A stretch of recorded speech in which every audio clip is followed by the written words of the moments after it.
welcome to this week's news bulletin from the Christian Institute. David Cameron suffered a major rebellion in his own party this week, with a majority of Tory MPs failing to back his bill to redefine marriage. Following a 6-hour debate in Parliament, the Prime Minister instead had to rely on support from Labour and the Lib Dems to make sure his same-sex marriage bill progressed to the next stage. An analysis of the vote shows the government won by 397 to 172, but media headlines were quick to highlight the huge division in Mr Cameron's party over the issue. The Times front page read, "Cameron reels from huge revolt on gay vote," whilst the Daily Telegraph's headline was "Half of Tories defy PM on gay marriage." The Coalition for Marriage, who is campaigning to retain the current definition, said they were pleased at the strength of the no vote and that it was higher than many had predicted. Well, joining me to discuss the implications of this week's events in Parliament is Mike Judge from the Coalition for Marriage.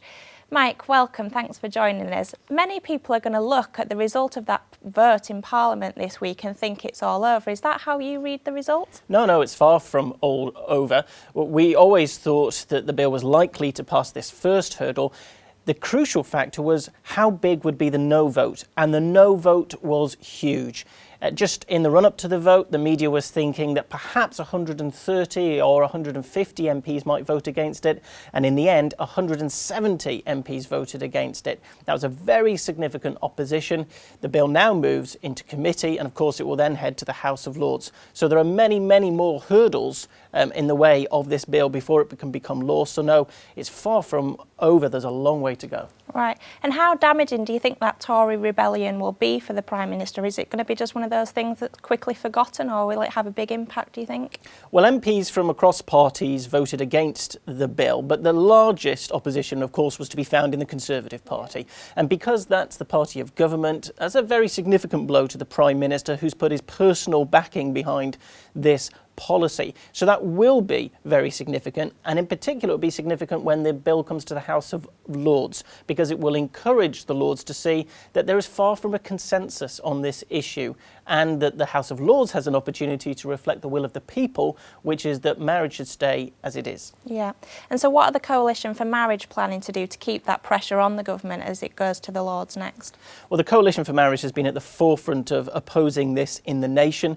The public have been largely ignored. The Coalition for Marriage has been an opportunity for the public to have their say, and overwhelmingly they've said, we want to keep marriage as it is. The Coalition for Marriage will be continuing to work very hard to oppose these plans, both inside Parliament and outside. There is still a lot that people can do, and people can be contacting politicians to make it very clear that they don't back this proposal. Great. OK, well, we'll wait to see what happens next. Mike, thanks for joining us today. The leader of the Royal College of GPs, Dr. Clare Gerada, has admitted that women are being allowed abortions simply by saying they don't want to be pregnant, with doctors signing off terminations on questionable mental health grounds. During BBC's Panorama programme this week, Dr. Gerada said that accepting a woman's statement that she did not want to be pregnant is a realistic interpretation of the current legislation. There isn't a blood test that one can use to predict whether someone's going to get mental health problems. What we have is what the woman tells us. It isn't for me to judge her or to be moralistic. It's for me to explore potential other options, but to take her at face value. Anne Furedi is head of the British Pregnancy Advisory Service. She previously wrote that women have to pretend they will have a nervous breakdown if they continue with the pregnancy, and doctors pretend to believe them. She was asked if she still stood by those remarks. I think that doctors would be far happier with a situation where they didn't have to go through the arrangements that exist at the moment. But because they do, we all make it work. But Dr. Peter Saunders, Chief Executive of the Christian Medical Fellowship, says there is a difference between emotions and real health conditions. I think we need to distinguish between, on the one hand, people being upset about a certain decision, and on the other hand, being at risk, at greater risk of having a real mental health problem, a recognised mental health condition like an anxiety disorder, depression, drug and alcohol abuse, suicide, and so on, if they carry on with the pregnancy. Dr. Saunders also challenged the legality of some doctors' actions. And when a doctor knowingly and willingly puts his or her signature to a statutory document saying something for which there isn't actually any medical evidence base, then I believe that's not only immoral, it's also illegal. It's a form of perjury. Currently, 2 doctors must confirm that unless an abortion takes place, the woman's mental health would suffer. Some other news in brief, and Justice Secretary Chris Grayling has said that parents shouldn't be criminalised for smacking their children. Mr Grayling said his own children knew that when they misbehaved they could get smacked by him.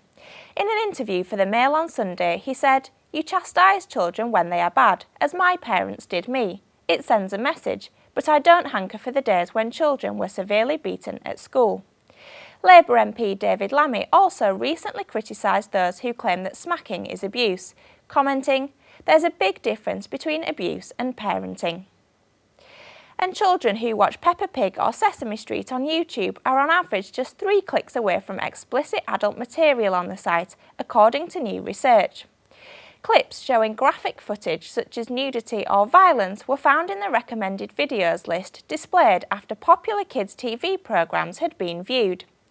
David M. of Kaspersky Lab, which conducted the research, said the research highlights the danger of leaving children unattended when using the internet. He added, "It's worrying to see just how simple it is for children to access videos of an adult nature on YouTube." And finally, an original copy of one of our best-known hymns, Onward Christian Soldiers, is to be sold at auction. The manuscript was penned in 1865 by the author, the Reverend Sabine Baring-Gould, when he was curate at a village church near Wakefield. He wrote down the words of the hymn the night before a Whitday festival for children to sing as they walked to the service. Initially, he borrowed a melody from Haydn's Symphony No. 15, but just 6 years later, Sir Arthur Sullivan of Gilbert and Sullivan made sure of the hymn's lasting popularity when he composed the familiar music which is still sung and loved today.